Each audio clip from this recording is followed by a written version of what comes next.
Next principle to consider. It's the principle of consistency.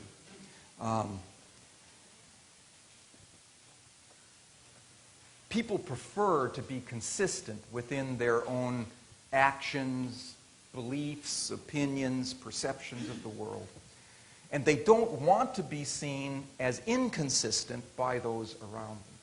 So I can significantly increase the likelihood that you will say yes to a request that I plan to make of you if I first get you to take a small step in that direction. Just a small stand, a position, right, that's logically related to the direction I want to take you next. And as a consequence, it's possible to begin with very small initial requests and build sequentially to much larger favors that people otherwise would not have said yes to.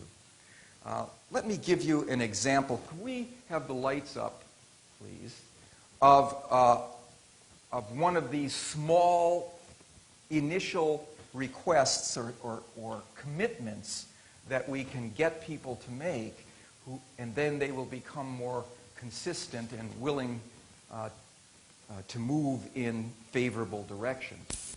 It has to do with a problem that besets restaurant owners these days, and it is that it's the problem of no-shows. People who book a table and then don't appear for it. Restaurateurs lose a lot of money. Other people are shunted away from tables that turn out to be empty. Food is purchased that won't be used, and so on. It's a great problem, and I don't know if this has happened to you. When a while ago there was a small trend. When you called to make a restaurant reservation, they would take your credit card number. And if you didn't show for your reservation, they would dock you. They would charge you $15 or $20. People hated that. And so they've stopped doing that. But there's a restaurant owner in Chicago named Gordon Sinclair who was able to dramatically change the number of people who failed to appear for their reservations, or who failed to call to cancel, by telling his receptionist, his reservationist, to change 2 words in what she said to people when they called. Previously, she would say, "Thank you for calling Gordon's restaurant. Please call if you have to cancel your reservation." You've heard that 100 times, right?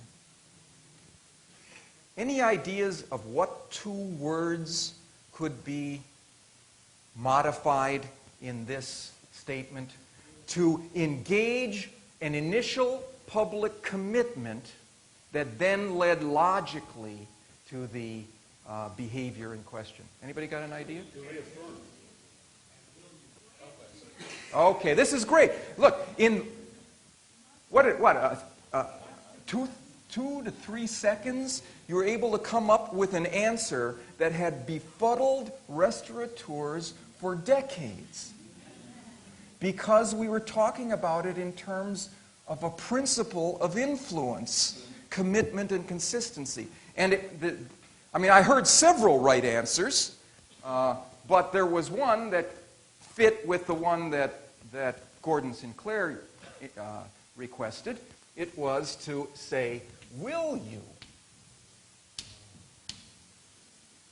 please call if you have to change or cancel your reservation?" And then the receptionist paused. She paused. What do you say in that pause? You say, "Yes, I will." And no-shows dropped from 30% to 10% immediately. Immediately. 30% to 10% immediately. 2 words, but they're a little thing, but they hook to a big thing, this desire to be consistent with our public pronouncements. Okay. Let's explore this. I'm sorry, could we have the lights down again? If you notice, there are certain features that make these commitments more powerful, reaching into the future than others. These are the features of a powerful commitment: active, public, and uncoerced. All of those two words embodied those three features, and that was enough to produce this drastic change in behavior. Okay, let's move to the next principle, which is, excuse me.